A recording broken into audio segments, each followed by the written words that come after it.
Assalamualaikum warahmatullahi wabarakatuh. Salam solusi untuk berdiskusi. Perkenalkan, saya Grace Olvioli Tarigan dengan NIM 0601232068 dari kelas IP2. Saya akan membahas keterkaitan PPT mengenai civil society dengan soal UAS, mengapa civil society dikekang di Indonesia, dan apa solusi yang tepat menurut saudara.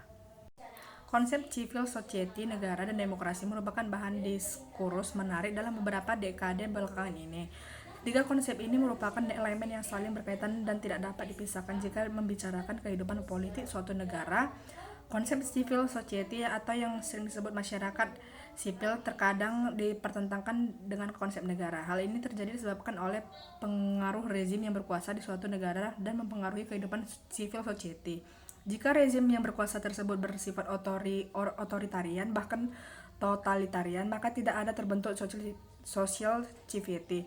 Suatu negara yang demokratis maka dapat ditemukan civil society yang diharapkan menjadi penyeimbang kekuasaan negara serta menyembatati antara negara dan masyarakat. Civil society sebagai sebuah konsep juga tidak lepas dari kritik, namun kritik tersebut juga didasarkan atas kondisi empiris mengenai perkembangan civil society dan demokrasi suatu wilayah. Kritik yang pertama adalah social civility yang tidak dapat dilepaskan dari kepentingan politik. Civil society secara teoris hanyalah sebagai entitas pressure group, bukan sebagai entitas yang mencari, merebut, dan mempertahankan kekuasaan sebagaimana dilakukan oleh political society. Encarnation menyatakan bahwa masyarakat sipil tidak beroperasi dalam ruang hampa, sebaliknya kinerja tergantung pada lembaga negara dan kepercayaan pemerintahan di dalamnya. Pengalaman di Sri Lanka memperlihatkan bahwa orang masyarakat sipil dan partai politik selalu berhubungan dengan yang didasarkan atas kepentingan masing-masing. Satu yang paling adalah partai politik menggunakan masyarakat sipil di Sri Lanka sebagai instrumen dalam mencapai kekuasaan, dan masyarakat sipil berusaha untuk mempengaruhi kebijakan pemerintahan melalui partai politik. Konsep civil society selalu dihubungkan negara, konsep demokrasi, dan demokratisasi. Konsep tersebut untuk lebih mudah memahami hubungan tersebut, maka terlebih dahulu dijelaskan mengenai konsep demokrasi itu tersendiri. Konsep demokrasi sebagai bentuk pemerintahan berasal dari filsafat Yunani, namun penggunaan konsep demokrasi pada zaman modern dimulai sejak terjadinya revolusi dalam masyarakat barat pada akhir abad ke-18. Demokrasi dalam pandangan klasik dimaknai kehendak rakyat, kebaikan, kebersamaan, dan kebijakan publik. Locke and Montesquieu memandang demokrasi sebagai sebuah pemerintahan konstitusional yang mampu membatasi kekuasaan mayoritas dan sekaligus untuk melindungi kebebasan individu, agak berbeda dengan demokrasi klasik. Skumper lebih menekankan demokrasi pada prosedur atau metode demokrasi dengan merumuskan demokrasi sebagai prosedur kelembagaan untuk mencapai keputusan politik yang di dalamnya individu memperoleh kekuasaan untuk membuat suatu keputusan. Dalam civil society tersebut dalam membentuk masyarakat menjadi lebih tertata, tertuntun, dan juga teratur dalam melaksanakan civil society tersebut. Civil society atau masyarakat sipil seringkali disebut sebagai pilar ketiga dalam sistem demokrasi selain negara dan sektor swasta. Istilah ini merupakan pada organisasi dan institusi yang berada di luar pemerintahan dan sektor bisnis yang berperan dalam mengaktualisasikan kepentingan masyarakat, mengawasi kinerja pemerintah, serta memperjuangkan hak dan kepentingan publik. Pengertian civil society yaitu mencakup berbagai organisasi non-pemerintahan, kelompok kepentingan, asosiasi profesional, komunitas agama, serta serikat kerja, dan lembaga-lembaga yang bergerak di bidang serta lingkungan, hak asasi manusia, kesehatan, pendidikan.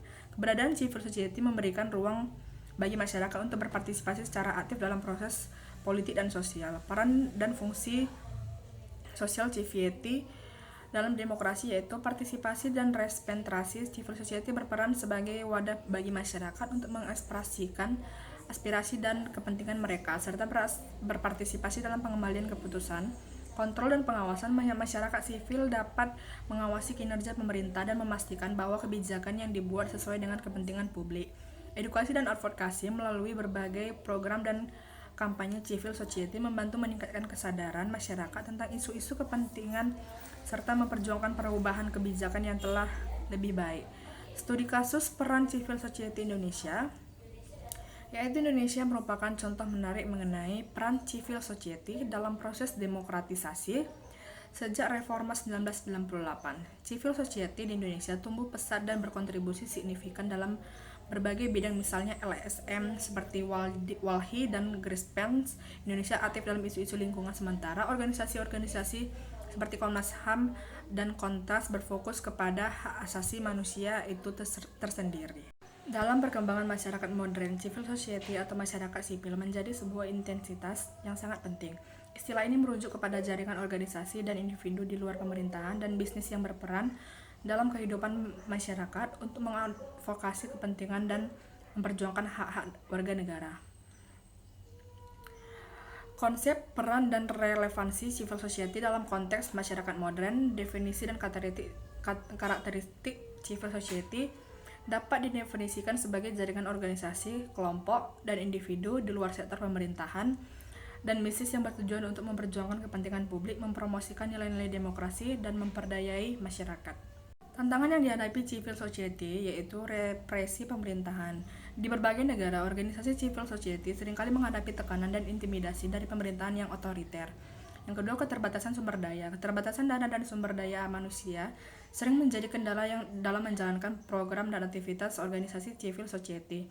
Yang ketiga, fragmentasi internal, yaitu perbedaan pandangan dan kepentingan organisasi dapat menghambat kerjasama dan efektivitas civil society dalam mencapai tujuannya. Ketiga, isu legitimasi, kadang-kadang legitimasi dan representativitas organisasi civil society dipertanyakan oleh masyarakat dan pemerintah.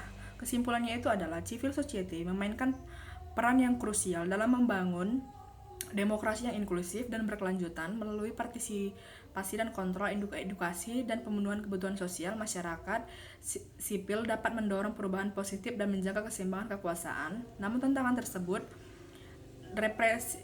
seperti represi pemerintahan dapat keterbatasan sumber daya perlu diatasi secara civil society dapat berfungsi secara optimal. Sekian penjelasan saya mengenai PPT Civil Society dan keterkaitan dengan soal UAS. Salam solusi, sampai bertemu kembali. Wassalamualaikum warahmatullahi wabarakatuh.